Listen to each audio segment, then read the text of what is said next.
The 48 laws of power. Power is something that everyone wants in this era. लेकिन actual में power है क्या? Power सिर्फ एक फिजिकल ग्रोथ या मस्कुलर बॉडी नहीं है। तो what actual power is? Let's find out with get ideas who talks about ideas.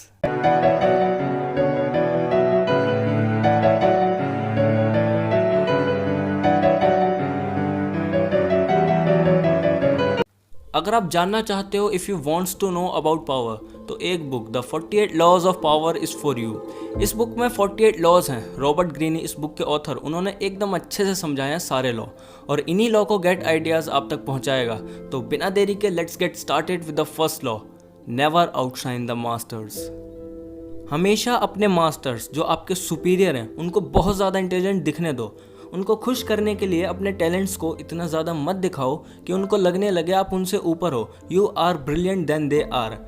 इससे आप अपोजिट चीज़ अट्रैक्ट कर लेते हो, लाइक फियर एंड इनसिक्योरिटी। इसीलिए make your masters appear more brilliant then they are, hence you will attain the heights of power. चलो law को तो जान लिया, अब इस लॉ को समझते हैं इस बुक में गिवन स्टोरीज एंड एग्जाम्पल से। और एक और स्टोरी जो इस बुक में गिवन नहीं है लेकिन उसका कहीं ना कहीं कनेक्शन है इस फर्स्ट लॉ से। और हिंट के लिए मैं आपको बताता हूँ, ये महाभारत के किसी इंसिडेंट से रिलेटेड है।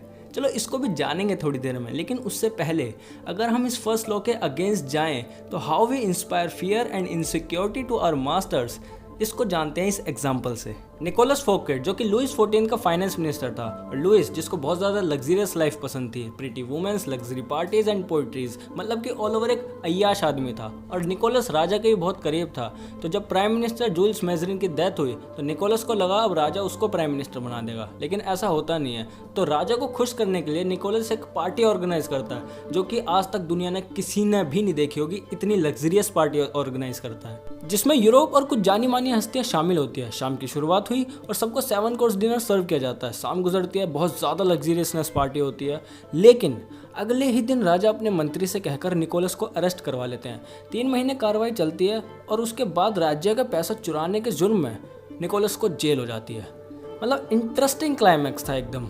यही जेल वाला सिनेरियो कहाँ से आ गया? तो लुइस 14 ने किया ये सब। जाहिर सी बात है, इतना अच्छा खासा लाइफस्टाइल होने के बाद, इतना पैसा होने के बाद प्राइम मिनिस्टर बनने की चाह तो उसको भी थी। लेकिन निकोलस ने अपना टैलेंट आउटशाइन किया अपने मास्टर्स के सामने उनको खुश करने के लिए। लेकिन it inspire fear and insecurity to their masters, hence he got the jail. और इसी बीच लुइस ने एक बंदा हायर किया जीन बैप्टिस्ट कॉलबर्ट के नाम से, जो कि नॉर्मल पार्टीज ऑर्गेनाइज किया करता था पेरिस में। लेकिन उसने निकोलस के लग्जरियस पार्टीज के आइडियाज कॉपी करे और एक अपनी पार्टी ऑर्गेनाइजेशन स्टार्ट करी, एक पैलेस लिया और उसने बहुत पैसा कमाया। लेकिन ये कॉन्सेप्ट नहीं था। कॉन्सेप्ट ये था कि अगर हम फर्स्ट लॉ के अगेंस्ट जाते हैं तो हमको क्या क्या कंसिक्वेंसेस फेस करने पड़ते हैं। हम अपने मास्टर्स को इंस्पायर कर सकते हैं उनके फियर से और इनसिक्योरिटी से। वो हमसे इनसिक्योर हो जाएंगे तो ऑब्वियसली हमको रास्ते से हटाना चाहेंगे, क्योंकि कोई भी मास्टर्स ये नहीं चाहते कि उनसे ज़्यादा कोई दिखे, उनसे ज़्यादा कोई फेम में है। वो अपनी पावर को लेकर इनसिक्योर हो जाते हैं। और जो शुरुआत में एक इंसिडेंट को मैंने आपको हिंट दी थी, महाभारत का इंसिडेंट, उसके ऊपर बात करते हैं। अर्जुन और एकलव्य का इंसिडेंट बहुत ही पॉपुलर है हमारे हिंदुइज्म में तो खासकर। तो जब द्रोणाचार्य जी ने अर्जुन को अपने वचन दे दिए थे कि उनसे अच्छा तीरंदाज कोई भी नहीं है, तो वो एकलव्य को मिलते हैं जो कि अर्जुन से अच्छे तीरंदाज थे। तो द्रोणाचार्य जी ने अपने वचन रखने के लिए एकलव्य से उनका अंगूठा मांग लिया, so that he couldn't B longer competitor against Arjun. लेकिन ऐसा नहीं है एकलव्य जी ने जानबूझकर अपना टैलेंट्स दिखाए, स्किल्स दिखाए कि मैं बहुत ही अच्छा तीरंदाज हूँ। निकोलस ने किया था राजा को खुश करने के लिए, लेकिन एकलव्य जी ने ऐसा नहीं किया था। It was happen naturally. और ऐसे हमारी बुक में जो दूसरी स्टोरी गिवन है उसके साथ हुआ, एस्थर मैनफ्रीडी के साथ। और एस्थर मैनफ्रीडी की स्टोरी से आप ये समझ सकते हो कि कभी कभी आप जानबूझकर नहीं लेकिन नेचुरली अपने मास्टर्स को इनसिक्योर कर देते हो। तो एस्थर मैनफ्रीडी जो कि फैंजा का प्रिंस था और बाकी सभी इटली के प्रिंस से बहुत ज़्यादा हैंडसम था, तो सबको नेचुरली तो अट्रैक्ट करता ही था वो। लेकिन जब तक उसका राज्य, उसको तो कोई दिक्कत है नहीं, कोई हाथ लगा सकता नहीं है। लेकिन जब ईयर 1500 में सीड्स बोर्जिया सिटी पर अटैक करता है और सिटी सरेंडर कर देती है, तो सबको यही लगता है कि वो तो बहुत क्रूरता दिखाएगा, जो कि वो दिखाता भी है। लेकिन वो प्रिंस को आज़ाद छोड़ देता है और कुछ ही हफ्तों बाद प्रिंस को रोमन जेल में ले जाता है और 1 साल बाद उसकी तैरती हुई लाश पाई जाती है नदी में। और आप इस स्टोरी से एक लेसन सीख सकते हो। अगर आप अपने मास्टर्स को सुपीरियर फील नहीं करा सकते, उनको चार्मिंग बनने में हेल्प नहीं कर सकते, तो अपनी गुड क्वालिटीज़ को म्यूट कर लो जब तक आप सीड्स बोर्जिया जैसे बंदे की कंपनी में हो। लेकिन ये हो गया, अगर आप इस लॉ के अगेंस्ट जाते हो तो आपको क्या कंसिक्वेंसेस फेस करने पड़ सकते हैं। लेकिन आप इस लॉ को अपने लिए फायदेमंद भी तो बना सकते हो, जैसे कि गैलीलियो गैली ने बनाया, बहुत ही फेमस फिलोसोफर एंड मैथमेटिशियन। ये अपनी रिसर्च पैट्रन्स के अंडर किया करते थे। पैट्रन्स यानी कि फाइनेंशियल प्रोवाइडर, जो उनको पैसे देते हैं रिसर्च करने के लिए। तो इन्होंने एक मिलिट्री कंपास को इन्वेंट किया और ड्यूक ऑफ गोंगास को दे दिया, और उसके ऊपर एक डेडिकेटेड बुक बनाकर मेडिकीज को दे दिया। ये दोनों अलग अलग कॉम थी वहाँ की। लेकिन उनको दिक्कत ये थी, पैट्रन्स उनको सैलरी में पैसे देने के बजाय गिफ्ट दे दिया करते थे। इससे वो उनके ऊपर फुल डिपेंडेंट हो गए थे और इनसिक्योरिटी ऑफ जॉब हो गई थी उनको। इसलिए उन्होंने एक आसान तरीका ढूंढा अपने लिए।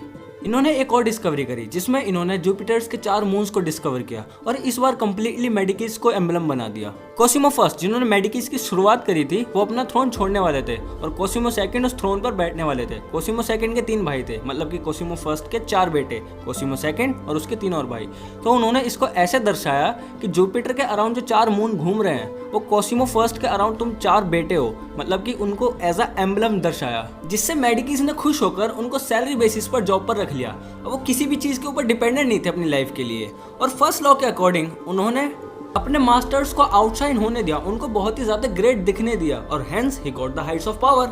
और इसी के साथ हमारा फर्स्ट लॉ आई थिंक आपको क्लियर हुआ होगा, नेवर आउटशाइन द मास्टर्स। अपने मास्टर्स के सामने ज्यादा हेगड़ी दिखाओ मत, अपना टैलेंट ज्यादा अच्छा दिखाओ मत। अगर वो इनसिक्योर हो गए, अगर उनको फियर हो गया तुमसे कि तुम उनसे ज्यादा अच्छे जा रहे हो, तो यू नो तुमको हटाने के लिए कुछ भी कर सकते हैं, किसी भी हद तक जा सकते हैं। तो to get the heights of power you must never outshine the masters. और ये लॉ आप अपने आसपास भी नोटिस कर सकते हो। फॉर एग्जांपल, आप किसी ऑफिस में काम करते हो तो आपके कलीग्स, तो वहां पर भी ये पॉलिटिक्स खेली जाती है। वहां पर भी अगर आप ज्यादा ग्रो कर रहे हो, ज्यादा ग्रो अच्छे करते हुए दिख रहे हो, तो आपको हटाने के लिए लोग कुछ भी करते हैं, सीरियसली कुछ भी करते हैं। लेकिन यू माइट थिंक, अगर हम ग्रो ही नहीं कर सकते तो पावर का करेंगे क्या? तो आपके मास्टर्स वो भी आउटशाइन करते हैं। And be patient, take the time and nature control of them and then you come up with the heights of power. I wish कि आपको फर्स्ट लॉ अच्छे से समझ आया होगा, and we will come soon with the second law that says never put too much trust in friends, learn how to use enemies.